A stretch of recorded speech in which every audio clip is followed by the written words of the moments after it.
Bonjour, cher Denis Pifteau, merci Bonjour. de nous accueillir au Conseil d'État dans ce haut lieu de la République.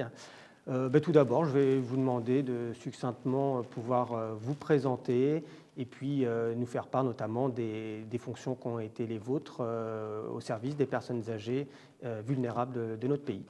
Alors, vous avez raison d'employer le passé composé parce que j'ai 63 ans, donc l'essentiel de ma vie professionnelle, je le crains, est quand même derrière moi. Mais elle a été, au fond, tout entière consacrée depuis 40 ans aussi aux questions sociales, voilà, aux enjeux sociaux et donc inévitablement à des questions qui concernent les personnes les plus fragiles.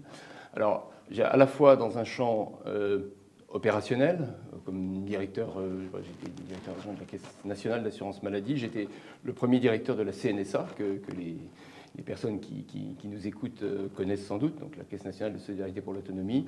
J'ai aussi pas mal d'engagements associatifs, c'est-à-dire que je fais encore partie de conseil d'administration de plusieurs structures gestionnaires dans le champ du handicap surtout. Voilà, donc ça c'est un premier volet. Et puis j'ai eu la chance également de pouvoir occuper, et j'occupe en ce moment des fonctions plutôt de contrôle dans la salle où je vous reçois, dans la salle de la section sociale du Conseil d'État. Je suis président adjoint de la section sociale du Conseil d'État.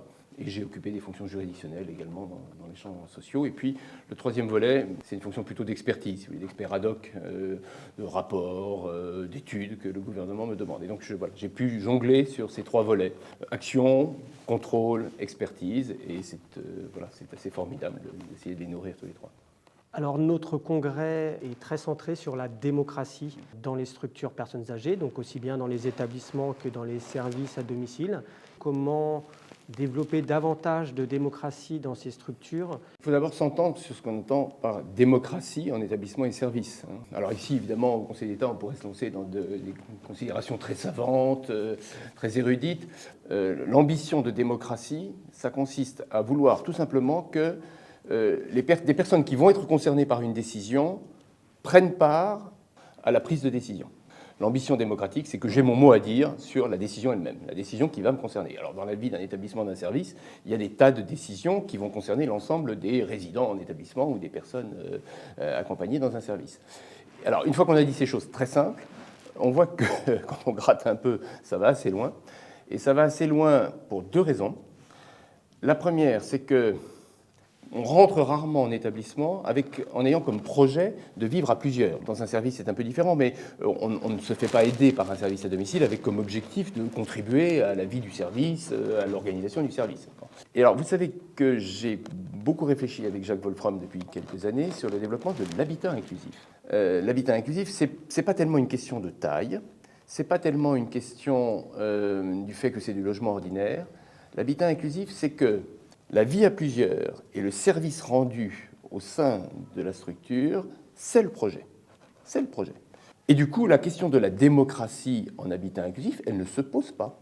Elle est une espèce d'évidence. Puisque notre projet, c'est ce que nous sommes en train de construire à plusieurs, il faut qu'on prenne tous part à la décision. Ça ne veut pas dire que c'est simple à organiser, que c'est simple à faire vivre. Mais ce n'est pas du tout une question de principe. C'est simplement une question de méthode, d'organisation. Et donc vous voyez que introduire de la démocratie dans une vie d'établissement ou dans une vie de service, mais je pense en particulier à la vie d'établissement parce que c'est là qu'il y a des enjeux de vie collective, ça veut dire au fond aller toucher à ce qu'il y a de plus essentiel dans un habitat inclusif. On fait de l'établissement comme un habitat inclusif. On touche à quelque chose qui est fondamental. Le collectif redevient un peu du projet de chacun. Le deuxième point, alors il est encore plus fondamental.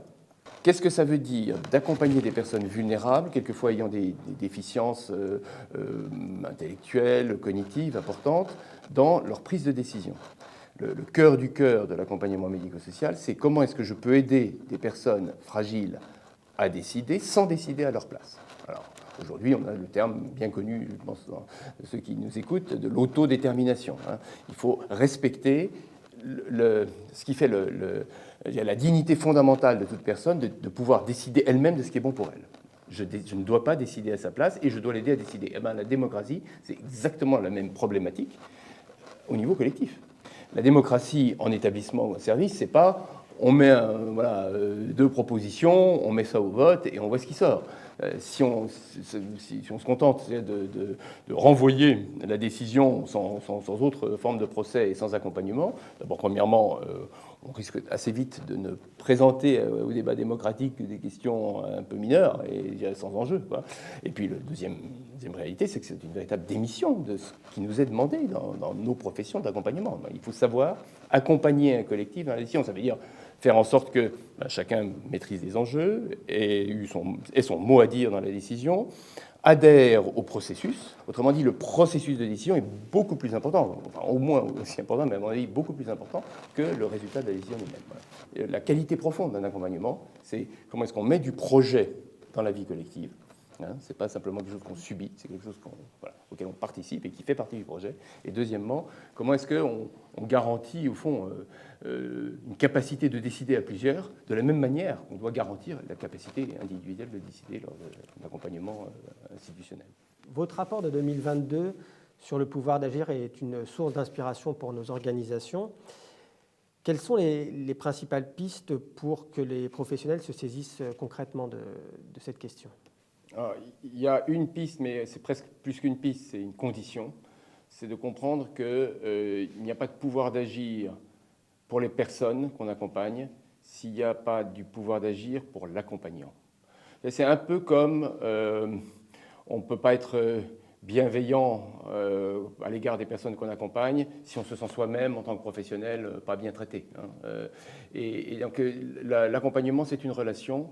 Il ne peut pas y avoir de pouvoir d'agir d'un côté s'il n'y a pas de pouvoir d'agir de l'autre. Et d'ailleurs, très concrètement, donner plus de liberté et vouloir qu'une personne se saisisse de plus d'autonomie, de liberté, de décision dans des petites choses, de gestion de son emploi du temps, si le professionnel qui l'accompagne et dont elle a besoin n'a pas lui-même la liberté de l'accompagner dans les décisions qu'elle va prendre et qu'il est enfermé dans des plannings, des consignes, avec très très peu de liberté de décision, il ne pourra pas l'accompagner. Et ça se joue y compris sur des toutes petites choses. Et pour donner un exemple qui est une découverte qui m'a mis sur la piste de ces questions du pouvoir d'agir, vous savez, la pyramide de Maslow, là, ce qu'on appelle les besoins physiologiques de base, on se dit le pouvoir d'agir au niveau de l'accompagnement sur des besoins physiologiques de base, on ne voit pas très bien où est-ce qu'il va pouvoir se nicher. Pas du tout. C'est là que les choses commencent. Et c'est même peut-être là que on sent, en tant que personne vulnérable, les plus fortes humiliations dans le fait de ne pas pouvoir continuer de décider seul de choses élémentaires, de se laver, de se brosser les dents, de se lever, de se coucher. Et l'accompagnant, les questions qu'il va se poser sur ces questions élémentaires, est-ce que j'aide la personne à se mettre elle-même son dentifrice sur sa brosse à dents ou pas ? Cette question-là, à mes yeux, au regard du pouvoir d'agir des personnes, dans l'exercice même d'un travail d'accompagnement, elle est encore plus essentielle que de savoir si les dents sont bien brossées. L'accompagnant, il n'est pas un brosseur de dents. L'accompagnant, c'est quelqu'un qui doit pouvoir accompagner et permettre à la personne de rester elle-même, y compris dans ses petites décisions, en choisissant chaque fois le moyen le mieux adapté. Et si on veut que l'accompagnant de proximité choisisse chaque fois le moyen le mieux adapté, vous n'allez pas faire une note de service sur le dépôt du dentifrice sur la brosse à dents. Donc il faut lui laisser cette capacité de s'adapter, de décider, de choisir. Bon. Pas de pouvoir d'agir des personnes sans avoir en miroir un pouvoir d'agir pour les accompagnants de proximité, l'AES, l'AS. Et on peut continuer. C'est toute la pyramide qui est embarquée, parce qu'il n'y aura pas de pouvoir d'agir de l'accompagnant si son responsable, le chef de service, lui-même est enfermé dans des consignes, des reportings, des choses extrêmement strictes qui ne lui laissent aucune liberté de manœuvre, et ainsi de suite. Et ça vaut pour le dirigeant et le directeur ou la directrice d'établissement, et ça peut même remonter assez loin dans la pyramide, jusqu'y compris dans le pouvoir d'agir laissé à une autorité administrative, département, État, d'accompagner un établissement dans les initiatives qu'il prend, dans les transformations qu'il est en train d'opérer pour justement mettre de la démocratie ou accompagner le pouvoir d'agir des personnes qui sont, qui sont résidents chez lui. Et s'il a en face de lui un interlocuteur administratif qui est lui-même pris dans un empilement de circulaires et de contraintes, il ne pourra pas. Bon. Donc le pouvoir d'agir a cet effet un peu de contagion, il va remonter un peu par ricochet toute la pyramide de décisions, et c'est bien dans ces termes-là qu'il faut poser l'enjeu. Mais c'est donc cette réalité qui est du coup peut-être un peu vertigineuse, parce qu'on se dit qu'on est obligé de faire pivoter tout le système, a d'abord un effet d'attraction sur la qualité du travail qu'on fait et l'intérêt du travail porté qui est tout à fait évident, et aussi a le mérite, même si c'est du coup un enjeu extrêmement substantiel qui embarque tout le système, de poser le problème dans les termes dans lesquels il se pose, tout simplement. Et de ne pas regarder sous le lampadaire pour y chercher la clé sous prétexte que c'est là qu'est la lumière. Si la clé est ailleurs, il faut savoir dire où elle est et la chercher au bon endroit. Est-ce qu'au-delà de développer le pouvoir d'agir de chaque individu dans les structures, est-ce que les structures personnes âgées n'ont pas également vocation à développer des pouvoirs d'agir collectifs? Si, et je pense d'ailleurs qu'une partie, ce qu'on appelle le pouvoir d'agir, c'est là qu'on revient sur un sujet essentiel de la démocratie, puisque c'était un des thèmes de la table ronde, c'est que la démocratie, elle est là pour faire le lien, au fond, entre des aspirations à agir d'individus, mais qui, parce qu'ils vivent en collectivité, sont obligés de tenir compte des aspirations des autres, des limites, des moyens dont on dispose, qui ne sont pas infinis. Enfin, il y a toute une série tout un jeu de contraintes. Et comment, malgré ce jeu de contraintes, qui est la présence des autres, les moyens limités, je reste un acteur. Voilà, je reste un acteur, et je reste un acteur parce que je peux participer à la gestion collective de toutes ces contraintes. Et puis, il y a tout le reste de l'environnement, à commencer par les familles. La famille est un acteur et voilà, il y a des directeurs dans la salle, ils passent souvent beaucoup de temps avec les familles et plus il y aura des projets de démocratie en établissement, de stimulation des choix, des aspirations, des prises de risques, au sens faire des essais, faire des erreurs, se tromper, mais parce qu'on a pris des initiatives auprès des personnes âgées en établissement, et plus il y aura un travail de médiation, d'explication avec les familles. Vous nous avez parlé de mandats que vous occupiez dans le champ du handicap. En quoi le secteur du handicap a des choses à nous apprendre sur le pouvoir d'agir dans le secteur de l'aide aux personnes âgées?